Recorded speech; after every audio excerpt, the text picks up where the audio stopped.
4월 16일 수요일 누가복음 22장 54절로 71절 배신과 조롱과 의심을 넘어입니다. 먼저 베드로가 예수님을 3번 부인했던 일을 기록한 본문입니다. 그리고 로마 군병들에게 예수께서 조롱을 당하십니다. 또한 사내들인 공회에서 예수께서 심판을 받으시죠. 54절로 62절을 먼저 읽겠습니다. 예수를 잡아 끌고 대제사장이 집으로 들어갈새 베드로가 멀찍이 따라가니라. 사람들이 뜰 가운데 불을 피우고 함께 앉았는지라 베드로도 그 가운데 앉았더니 한 여종이 베드로의 불빛을 향하여 앉은 것을 보고 주목하여 이르되 이 사람도 그와 함께 있었느니라 하니 베드로가 부인하여 이르되 이 여자여 내가 그를 알지 못하노라 하더라. 조금 후에 다른 사람이 보고 이르되 너도 그 도당이라 하거늘 베드로가 이르되 이 사람아 나는 아니로다 하더라. 1시간쯤 있다가 또 한 사람이 장담하여 이르되 이는 갈릴리 사람이니 참으로 그와 함께 있었느니라.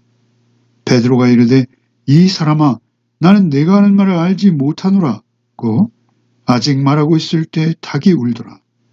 주께서 돌이켜 베드로를 보시니 베드로가 주의 말씀 곧 오늘 닭 울기 전에 내가 3번 나를 부인하리라 하심이 생각나서 밖에 나가서 심히 통곡하니라. 베드로는 아직까지 내가 주와 함께 오게도 가고 죽는 데까지도 갈 수 있다 이런 심정입니다. 아직까지 나 정도면 괜찮지? 이런 자만심이 베드로에게는 있었습니다.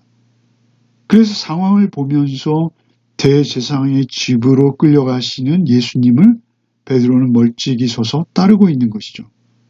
멀리 서서 따른다라는 것은 예수께서 체포되자 베드로에게도 약간의 혼란과 두려움이 스며들기 시작한 것입니다. 은근히 거리를 두면서 가는 것이죠. 가까이 다가갈 용기는 없는 것입니다. 예수님을 버리지는 않되 위험에 빠지기도 싫은 아주 모순된 태도와 마음인 것이죠.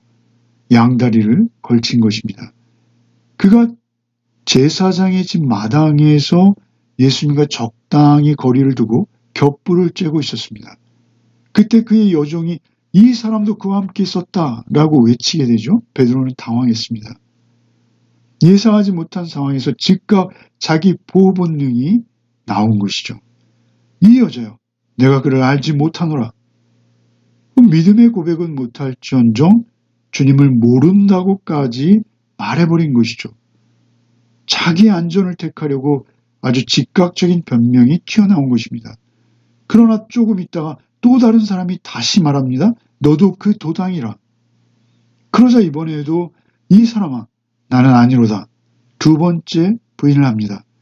그러자 이번에는 또 다른 한 사람이 베드로의 출신 지역까지 언급하며 고발하죠. 이는 갈릴리 사람이니 참으로 그와 함께 있었느니라. 베드로는 이제 점점 강한 말투로 예수님을 부인하며 스스로 무너져 내립니다. 마태와 마가는 베드로가 저주와 맹세까지 동원하며 예수님을 부인했다라고 이 상황을 기록하고 있습니다. 이때 61절에 주께서 돌이켜 베드로를 보시니 이렇게 기록하고 있죠. 그 순간에 주님의 시선과 베드로의 눈길이 마주친 것입니다. 베드로는 이 순간 여지없이 무너지는 것이죠. 자기의 정체성, 곧 나의 모든 것을 버리고 예수님만을 쫓겠다는 그 자부심이 송두리째 날아가 버리는 순간입니다. 여기서 베드로를 보시니 라는 대목에 보시니 라는 헬라어는 뚫어지게 바라보다 이런 의미입니다. 그래서 표준세 번역 그리고 공동서 번역에는 이 대목을 더 강력하게 똑바로 바라보시니 이렇게 번역하고 있습니다. 예수께서 이때 베드로를 바라보신 시선, 똑바로 주목하신 그 시선은 과연 어떤 시선이셨을까요? 앞서 32절로 34절에 베드로가 3번 주님을 부인하게 될 것을 예언하시면서 그의 믿음이 떨어지지 않기를 기도하였노니 너를 돌이킨 후 내 형제를 굳게 할 것이다. 이렇게 예언을 하셨어요. 예수께서는 이 모든 상황을 알고 계셨고 또 미리 일러주셨고 또 동시에 그가 돌이켜서 형제들에게 그 믿음을 굳건하게 하는 반석 같은 존재로 서갈 수 있다라고 이미 예언하셨습니다. 예수께서 이때 베드로를 바라보시는 그 시선, 결코 경멸과 정죄가 아닙니다. 오히려 이해를 담고 있어요. 다 아셨습니다. 또한 용서를 담은 눈빛입니다. 주님의 긍휼하심과 오히려 그의 모든 죄된 심성과 그 연약함까지 이해하신다는 것이죠. 그를 용납하시는 그 깊은 눈빛이 주님의 눈빛이었을 것입니다. 베드로는 주님의 시선과 마주칠 때 밖으로 나가서 통곡하게 되는 것이죠. 그 주님의 사랑의 그 눈길을 보자 그는 더욱 심하게 통곡할 수밖에 없었던 것입니다. 그의 인생에는 결코 지워지지 않는, 지울 수 없는 순간이 이제 된 것이죠. 이런 지독한 무너짐이 오히려 그를 더욱 깊은 회개의 자리로 이끌었을 것입니다.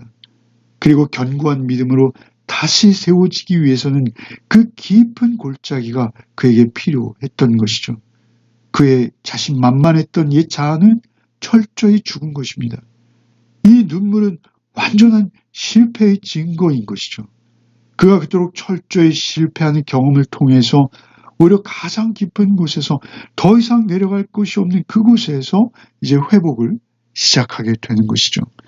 그 회개의 자리가 깊을수록 그 믿음도 온전하게 반석같이 서가는 것입니다.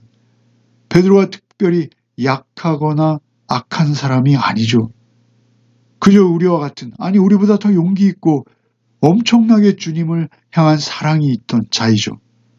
그렇게 그의 모든 실패는 예수님을 사랑하고 쫓는 모든 제자들의 출발점입니다. 우리도 그 자리를 거치는 것이죠. 그 자리가 우리의 현주소일 때가 있습니다. 그의 눈물은 곧 우리의 회개의 가능성을 또한 보여주는 것입니다. 어떤 상황에서도 돌이킬 수 없다 여겨지는 그 상황에서도 주님께서는 우리를 넉넉히 품어주신다. 그 확신을 우리에게 주는 사건이 되는 것이죠. 우리 역시 주님을 향한 자신감을 가질 수 있는 자들이죠. 그러나 우리는 겸손해야 합니다. 유혹 앞에서 우리는 늘 깨어서 기도할 필요가 있고요. 그러나 그 실패가 우리 앞에 있다 하더라도 그 실패에 대해서도 은혜로 회복하게 하시는 주님을 믿고 주님 앞에 기도로 나아갈 수 있다라는 것이죠. 63절로 65절을 읽겠습니다. 지키는 사람들이 예수를 희롱하고 때리며 그의 눈을 가리고 물어 이르되 선지자 노릇하라 너를 친 자가 누구냐 하고 이외에도 많은 말로 욕하더라. 이제 장면은 바뀌어서 성전 수비대의 사병들로 여겨집니다. 그들에게 예수께서 희롱을 당하시는 것이죠. 그들 중에는 아마도 예수님을 체포하려고 왔던 자들도 있었을 것입니다. 베드로가 말고의 귀를 베어버릴 때 그 귀를 치유해 주시는 주님의 모습을 가까이서 본 자들도 있었을 것이죠. 예수께서 매일 성전에서 가르치시고 많은 병자를 치유해 주시는 그 현장을 보았거나 보지 못했다면 소문으로 들었을 것이죠. 그들은 성전 수비대 사병들입니다.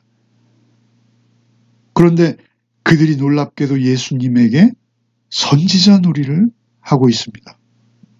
예수님의 눈을 가리고 때리면서 누가 때렸는지 알아맞히라는 것입니다. 선지자라면 이 정도는 알 수 있을 것이다 라고 조롱하고 있는 것이죠. 이런 모습은 이사야서 53장 같은 곳에서 이미 예언된 메시아의 순환의 모습을 그리고 있는 것이죠. 예수께서 이토록 말도 안 되는 희롱을 받으시는 것, 그것은 예언의 성취라는 점에서 우리는 받아들여야 합니다. 66절로 71절을 읽겠습니다. 날이 새매 백성의 장로들 곧 대제사장들과 서기관들이 모여서 예수를 그 공회로 끌어들여 이르되 내가 그리스도이거든 우리에게 말하라. 대답하시되 내가 말할지라도 너희가 믿지 아니할 것이요 내가 물어도 너희가 대답하지 아니할 것이니라. 그러나 이제부터는 인자가 하나님의 권능으로 우편에 앉아 있으리라 하시니 다 이르되 그러면 내가 하나님의 아들이냐? 대답하시되 너희들이 내가 그라고 말하고 있으니라. 그들이 이르되 어찌 더 증거를 요구하리요? 우리가 친히 그 입에서 들었노라 하더라. 이제 길었던 밤이 지나고 날이 밝아왔습니다. 장로들과 대상들, 서기관들이 사내들인 공회를 소집하고 예수님을 끌어온 것이죠. 가장 강력한 이스라엘의 공회가 예수님의 운명을 손에 쥐고 있는 것처럼 보입니다. 그들이 묻습니다. 내가 그리스도이거든 우리에게 말하라. 그래서 예수께서는 먼저 내가 말할지라도 너희가 믿지 않을 것이다. 이렇게 대답하십니다. 그것이 정확한 현실이고 또 가장 중요한 사실이죠. 당시 그들은 직접적으로 인간의 능력으로서는 도저히 불가능한 그 초월적인 예수님의 기적과 가르침을 가장 잘 본 자들입니다. 그들은 예수님의 가르침 하나하나를 그들은 첩보를 통해서 정보력을 통해서 다 알고 있었을 것이죠. 예수님의 행적을 누구보다 잘 아는 그들입니다. 그러나 그들은 예수님을 인정하기는커녕 오히려 사단의 세력에 붙들린 자다라고 백성을 미혹하고 있고 예수님을 모략하고 있는 것이죠. 무서운 것입니다.